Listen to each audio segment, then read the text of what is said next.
Hello and welcome to another Modern Spotlight video.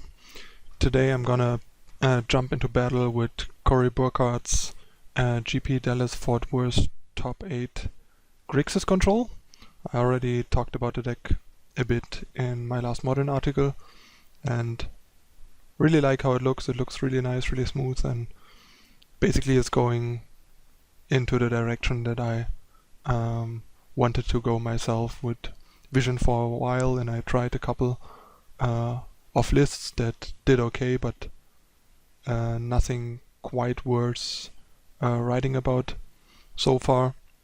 And I haven't really tried Grixis myself yet. I mostly experimented just with straight blue-red for color stability and just to have like a very straight and sleek deck.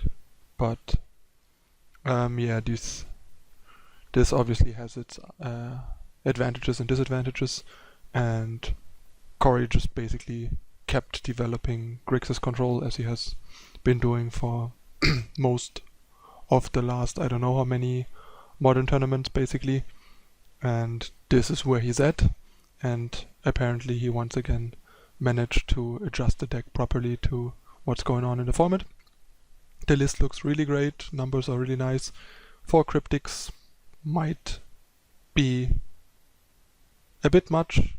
I mean, it seemed to work for him, not sure what he would say about it in hindsight, but 4 cryptics, especially given how fast Modern has become, I'm not entirely sure if the 4th one is really warranted, but yeah, I mean, I feel Modern has gotten a bit faster in the last, I don't know, couple months or a year, maybe compared to a year or two ago, for example.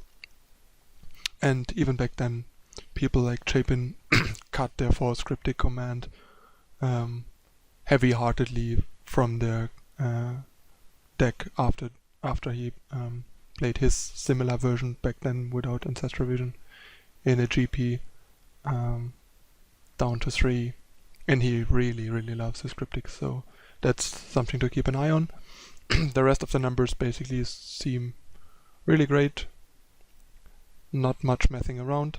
The cards that might seem slightly off basically are the 1 explosives to kind of cover some bases, have some catch-all answer, and sort of mass removal, and the counter squall main deck, which is a bit of an interesting choice, but clearly Remand and Mana Leak didn't seem to cut it for him, so he went with the reliable Counter Squall. And Counter Squall over Negate makes some sense main deck, so that a card in matchups where the negate effect is not that high impact still deals damage and might help you raise the opponent a turn quicker in matchups where you have to raise, or in matchups where the negate effect is relevant, but you have to raise, like against combo, for example. The 2 damage can make the difference of a turn, for example, when you're running low on answers. So it's not too bad, also with some other incidental damage, top hits, command and stuff. So the cost of being blue-black is pretty small in this deck, given the mana base. Yeah, 22 lands, pretty standard, especially with 8 cantrips, 4 of them being 0 visions, and vision, even if you miss the 4th land turn 4, you're definitely gonna get it usually from Ancestral Vision on turn 5 to hit your 4th land drop for your cryptics, for example. So that also kind of helps with making your land drops and reaching for plus lands. And yeah, I also really like his sideboard. Very straight, very efficient, flexible sideboard cards in Modern. Mostly cards that I really like myself and would have wanted in a deck like this, and his testing apparently proved them to be the right cards for the job and the things that the deck needs. a couple of dispels in the sideboard, pretty standard for blue deck and modern these days. Surgical Extraction, in my opinion, the best anti-dredge card if you're running Snapcaster Mage, because they basically have a couple of specific cards that you want to fight, usually the graveyard creatures. Corey mentioned in his sideboarding guide that you usually want to go for Bloodcast first, because the deck, unlike white decks, has no way of permanently getting rid of them. And they are very easy to return, so get rid of them. Second, interestingly enough, he gets rid of the Narcomoeba, probably since basically if you've gotten rid of Bloodcast and Narcomoeba, Prized Amalgam is basically shut down, so that's why he exiles Prized Amalgam last. But I think that kind of depends on the situation. If your opponent has like 2 Prized Amalgams, for example, and 1 Bloodcast, I might still be inclined to just get the Prized Amalgam and let him have the Bloodcast. Damnation, the third sweeper, mostly there for decks like Eldrazi and as kind of a third Anger in matchups like Affinity, for example. It's also a third answer to Edge Champion against Affinity. The others are the 2 explosives, which you can set for 3.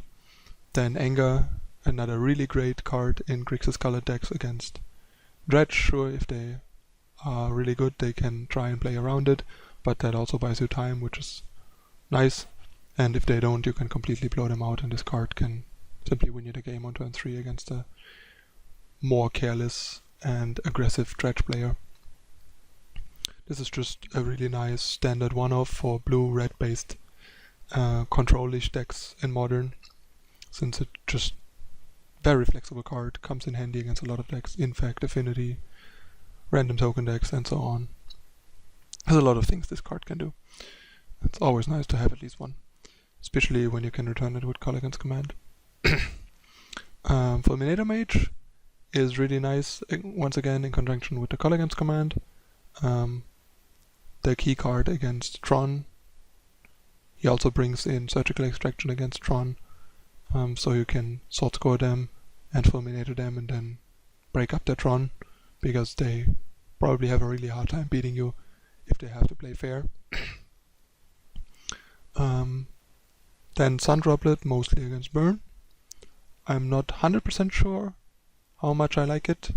I could easily see just a couple of cheap counter spells being nicer, since this card might get punished by Smash to Smithereens type cards or Destructive Revelry that they might bring in expectation of Sun Droplet or Dragon's Claws, because Grixis usually has limited options, and most of the better ones, especially the life gain ones, are artifacts. Sure, you can protect them with like Spell Snare and Dispel, but we don't even have this card, so I'm not 100% sure how much I like it, because if you play that turn 2 and they immediately blow it up, dealing you 2 to 3 damage, that might lose you the game, while just having more Dispel type effects.